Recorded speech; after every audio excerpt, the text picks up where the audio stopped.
कदों दा पता मैनू दुनिया के प्रकाश हूं, आप नहीं बोलना। आपका जीवन जितना भी अंधेरा में है, मैं रोशनी में बदलाऊंगा। आज जो देखा हुआ इस मिस्री को दोबारा जीवन में तुम नहीं देखेगा। आज प्रभु के हजूर में सच्चा दिल लेके आए होंगे। प्रभु के वचन के लिए तेरा हृदय चाहत रख के आया होगा। आपके लिए प्रभु का भविष्यवाणी है, तेरा दुख को प्रभु हटाने जा रहा है। इसी देश के अंदर एक बड़ा बदलाव प्रभु दे रहा है। परमेश्वर के सामर्थ को तुम बैठे बैठे महसूस कर रही हो।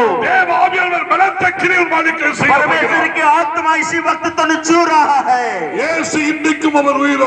यीशु मसीह जिंदा खुदा तेरे साथ खड़ा है। परमेश्वर के सामर्थ को तुम महसूस कर रही हो। यीशु मसीह जैसा कार्यक्रम करके दिखाने वाला खुदा और कोई नहीं। आउटस्टैंडिंग मिरेकल सेवले यीशु मसीह तेरे जीवन में ऐसा चमत्कार करेगा, आउटस्टैंडिंग मिरेकल होगा। मैं एक उदाहरण कह के इसी संगति को समाप्त करना जा रहा हूँ। एक वचन को बाइबल खोलकर पढ़ेंगे।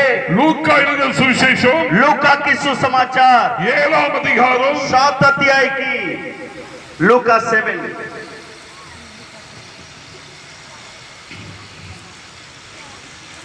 13-14 வசனத்தை வாசிப்போமாக। 13-14 पढ़िए। लूका 7 அதிகாரம் 13-14 வசனத்தை வாசிப்போமாக। लूका के इंजील 7 अध्याय के 13 और 14 वचन। कोई जोर से पढ़ सकते हैं? उसे देखकर प्रभु को तरस आया। यस। और उसने कहा मत रो। तब उसने पास आकर अर्थी को छुआ और उठाने वाले ठहर गए। तब उसने कहा हे जवान, मैं तुझसे कहता हूँ उठ। यस। 15वां वचन சொல்கிறது। 15वां वचन इस तरह कहता है, மரித்தவன் எழுந்து मरा हुआ व्यक्ति उठा, உட்கார்ந்து बैठा, பேசத் தொடங்கினான்। बातों करने लगा। அவனை அவன் தாயிடத்திலே ஒப்புவித்தார்। उसी नौजवान को उनकी माँ से प्रभु यीशु सौंप दिया था। அவனை அவன் தாயிடத்திலே இயேசு ஒப்புவித்தார்। उसी नौजवान को उनकी माँ के हाथ में सौंप दिया था। இயேசுவின் ஊழியத்தில் நடந்ததான ஒரு சம்பவம் இது। यीशु मसीह की सेवकाई में ये संभव हुआ।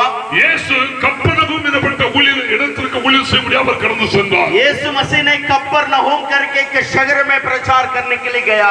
கப்பர்நகூமில் இயேசு தன்னுடைய ஊழியத்தை முடித்துவிட்டு कफरनहूम में सेवकाई समाप्ति करके தம்முடைய சீடரோடு இயேசு கடந்து செல்கிறார்। अपने चेलों के संग गांव वार कर रहा था। இயேசுவோடு ஒரு கூட்டம் அவரை பின்சென்று வருகிறது। यीशु मसीह जहां जाता था एक बड़ा भीड़ यीशु मसीह को साथ चलता था। வேத வசனத்திலே வாசிக்கிறோம், बाइबल में इस तरह लिखा है, இயேசு எங்கு சென்றாலும் அவருக்கு ஒரு கூட்டம் அவரை பின்பற்றி செல்லும்। यीशु मसीह जहां जाता है उसके पीछे बड़ा भीड़ चलता था। அவர் கப்பலில் ஊழியத்தை முடித்துவிட்டு வந்து கொண்டிருக்கும் போது कफरनहूम में सेवकाई समाप्ति करके आ रहा था। இன்னொரு கூட்டம் இயேசுவை சந்திக்கிறது। उसके सामने और एक भीड़ आ रहा है। இயேசுவின் கூட்டம் மனமகிழ்ச்சியான கூட்டம்। यीशु मसीह का भीड़ आनंद मना के आ रहा है। இயேசு நடந்து கடந்து வந்து கொண்டிருக்கும் போது लेकिन यीशु के सामने और एक भीड़ आ रहा है। நாய் என்னப்பட்ட ஊரிலே ஒரு விதவை கைப்பெண்ணவர் காணப்பட்டால் वहां पर नाइनूर की गांव के एक विधवा थी। இவனை குறித்து வேதம் சொல்கிறது, அவள் ஒரு கைப்பெண் என்று சொல்லப்பட்டிருக்கிறது। उसी औरत के बारे में बाइबल कहती है उनका पति मर चुका है, वो विधवा है। அவளுக்கு ஒரே மகன் இருந்தால் उसका एकलौता पुत्र था। திடீரென்று அவன் மரித்து விட்டான்। उसी नौजवान बात करते करते मर गया था। இவருடைய நம்பிக்கை எல்லாம் தன் ஒரே மகன் மேல் இருந்தது என்று வேதம் சொல்கிறது। इसी औरत की एक ही आशा था धरती में, उनका बेटे के ऊपर। இவருடைய திட்டங்கள் உடைக்கப்பட்டது। उनकी योजनाएं जो गिर गया था। இவருடைய நம்பிக்கை உடைக்கப்பட்டது। उनकी आशा टूट गया था। வாழ்வை குறித்து நம்பிக்கையற்றவளாய் இவர் காணப்பட்டான்। वो नौजवान के बारे में रखा हुआ आशा निराशा हो गया। இறந்ததான தன் மகனை பாடையில் வைத்து கொண்டு போய் கொண்டிருக்கும் போது अपने नौजवान मेरे को रोटी खिलाएगा करके आशा रखती थी, उसको खबर की मेज में रथ में लेके जा रहे लोग। இவளுக்கு இந்த கேள்வி என்ன? अब ये औरत के दिल में एक सवाल है। இவளுக்கு இந்த போராட்டமான சூழ்நிலை என்ன? इस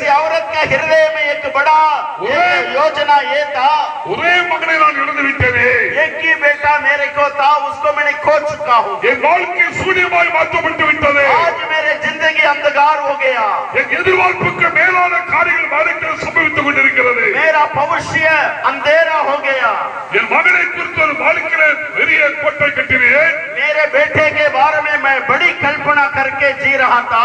என் மகனை குறித்து ஒரு பெரிய திட்டங்களை வைத்திருந்தேன். मेरे बेटे के बारे में कई कल्पना रखी थी। எல்லா வாழ்க்கையிலும் உடைக்கப்பட்டு விட்டது. सब कुछ उन्हें टूट गया। எல்லா வாழ்க்கை விட்டு இழக்கப்பட்டு விட்டது. सब कुछ मेरे हाथ से निकल गया। என் நம்பிக்கையிலே சூனியமாய் என் வாழ்க்கை மாறிவிட்டது. हो मेरी आशा निराशा हो गया। என்று சொல்லி கதறி வந்து கொண்டிருக்கிறார். ये बोलकर यीशु के सामने कुछ लोगों के साथ रो के आ रही थी। அன்றைக்கு இயேசு அற்புதத்தை செய்யும்படியாக उसी दिन उसी औरत के लिए एक चानन दिखाने के लिए यीशु आ रहा था। ரெண்டு ஊர்வலங்கள் ஒருவரை சந்திக்கிறார்கள். ये दुखी का भीड़ है, ये आनंद का भीड़, दोनों के बीच में यीशु खड़ा है। ரெண்டு கூட்டம் ஒருவரை சந்திக்கிறார்கள்.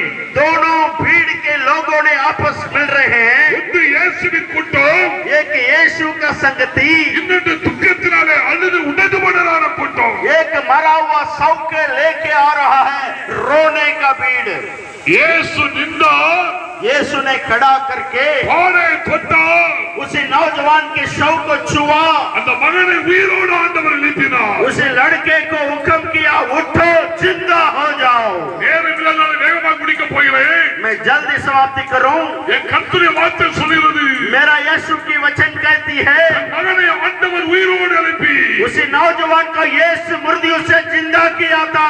அவன் தாயிடத்தில் இயேசு ஒப்புவித்தார். उसकी माँ के हाथ में सौंप दिया गया। தாயிடத்தில் இயேசு ஒப்புவித்தார். उसकी माँ के हाथ में सौंप दिया गया। அன்பு சகோதரா, मेरा प्यारे भाई, அன்பு சகோதரியே, मेरा प्यारा बहन, அன்றைக்கு நாயினூர் அந்த விதவை சந்திக்கும்படியாக उस दिन नाइनूर की विधवा को मिलने के लिए கடந்து வந்த தேவகுமாரனாகிய இயேசு கிறிஸ்து उसी गांव पार करके यीशु मसीह आया था। என் ஆண்டவரை குறித்து வேதம் சொல்கிறது, मेरे यीशु के बारे में बाइबल कहती है, நசராகிய இயேசுவை नासरी यीशु को பிதாவாகிய தேவன் पिता परमेश्वर ने அபிஷேகம் பண்ணினபடினார். अभिषेक करके रखा था। அபிஷேகம் பண்ணினபடினார் अभिषेक करके रखा था। நன்மை செய்வதாகவும் वो भलाई करने वाले के रूप में घूम रहा था। பிசாசு வல்லமையில் அகப்பட்ட யாவரையும் सारे भूत दुष्टात्मा को छुड़ाने वाले के रूप में घूम रहा था। விடுவிக்கிறதாகவும் उनको छुड़ाने वाले के रूप में चल रहा था। பட்டணங்கள் தோறும் शगर शगर में घूम रहा था। கிராமங்கள் தோறும் गांव गांव में घूम रहा था।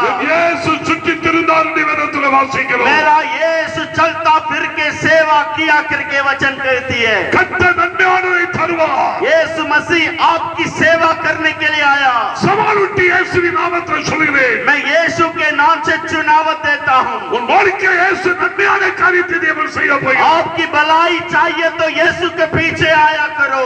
ஒருவேளை தப்பி பிழைப்போமா என்கிற கேள்வியோடு இந்த கூட்டத்தில் நீ வந்திருக்கலாம். शायद डॉक्टर आपको हाथ छोड़ दिया होगा, मैं जीऊंगा या मरूंगा, ये सवाल से आप इधर बैठे होंगे। 14 நாட்களாக 14 दिन में அப்பத்தை புசிக்காதபடி, रोटी नहीं खाया, சூரியனின் சந்திரன் வெளிச்சத்தை பார்க்காதபடி, सूरज और चंद्रमा को नहीं देखा, கடலிலே பிரேதமுடைய கூட்டத்திலே समंदर की जहाज में चल रहा था। ஒரு கேள்வி இருந்தது. उनके दिल में एक सवाल थे, தேவ ஊழியக்காரங்க பவுல் அங்கே இருந்தார். परमेश्वर मुझे जिंदा निकालेगा या मरूंगा। பவுலோடு மாலுமிகள் இருந்தார்கள். पौलुस के जीवन के साथ एक सवाल थे। பவுலோடு 276 பேர் அந்த கப்பலிலே பிரயாணம் பண்ணினார்கள். उसी जहाज में केवल पौल नहीं, उसके साथ 276 लोग सफर कर रहे थे। காற்று பலமாய் அடித்தபடினாலே तूफान बड़ी तेजी से आ रहा था। கப்பலில்